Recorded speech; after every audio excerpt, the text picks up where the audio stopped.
Hey everybody, Barry here again. For the first time, my fuel rail doesn't leak. Isn't that exciting? This is another new one that I made up. In the last video, I had the fuel pressure sensor put right down here and it leaked a bunch. It was just unusable.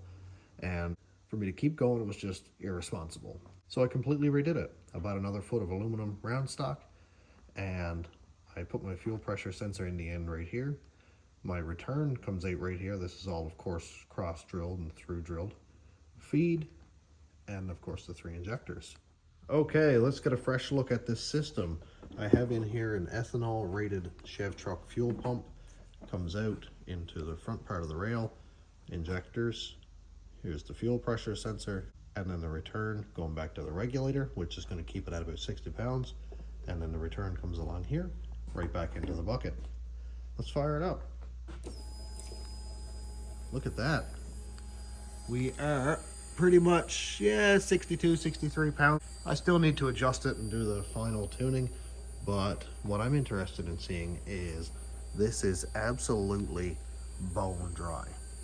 There's no leaks whatsoever, and now we can do some testing. So that's what we're gonna do today. I've got this pipe put here so we can look at the spray pattern, and this should be pretty cool.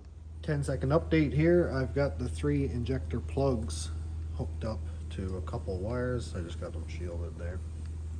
And if I tap it on the battery, look at that. We have injectors now. So let's see what it looks like. I am super excited.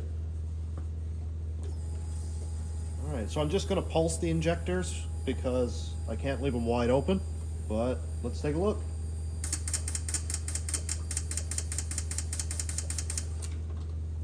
I actually didn't get to see it because the camera's in the way.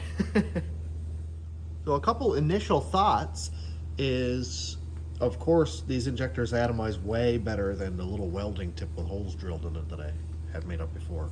The other thought is I actually expected it to fan way more than basically shoot at the bottom of the pipe. I'm sure it's going to atomize just fine, but it looks way straighter in the video. But the main thing is it works. Yeah, look at that. I can turn up the fuel pressure if I need to get a little bit more flow out of it. I can put it at 70 pounds, but all that does is stress out the pump and it stresses out the injectors. So I think I'd like to keep it at the factory rated pressure. Let's get a nice close-up shot. I'm gonna try to pulse them as fast as I can.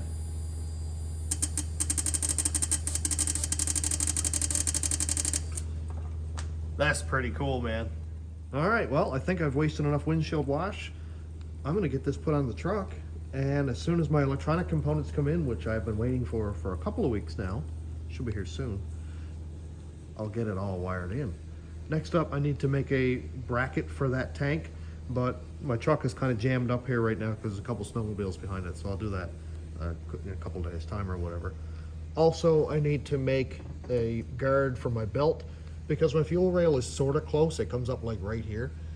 It's not directly in line, but I want to make sure that if that belt does go snarly, then it's not going to come out and take out one of my injectors and cause big problems. One thing I thought about was to keep this strong, because of course it does flex. Now this is plastic, but sheet metal again will do the same thing. I thought I'd put a solid front on this just out in front of the pulley.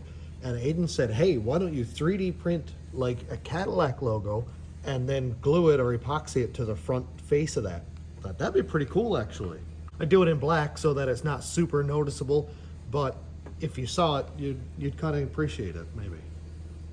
All right, well, there's that working. Don't need to test it anymore. I just need to 3D print a couple new brackets now that I know that these will work. Yeah, I did bust one up, but that was because this is actually taller than this bracket allows for, and I pushed it a little far, but that's okay. It was perfect for testing.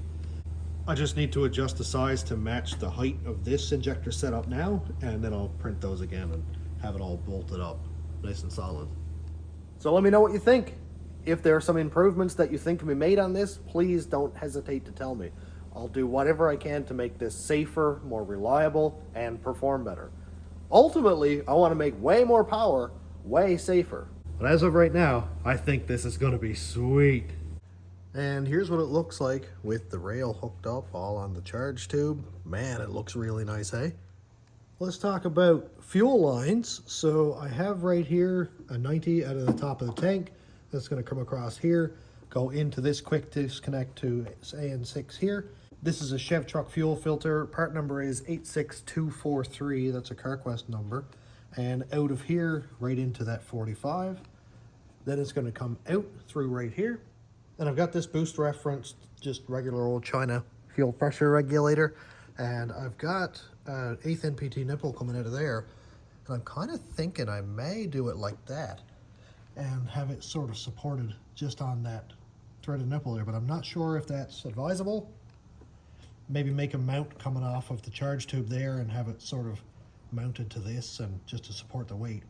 But that'll come out of the bottom there and then go all the way back over to the tank right here with the return in it. Maybe in another video I'll make up the lines and everything when I get everything mounted, but I just wanted to go over everything here and just kind of show it off. I need to make up a mount for the tank and everything there. I'll do that again in another video. But as for today, I'm done. Thank you and have a wonderful day.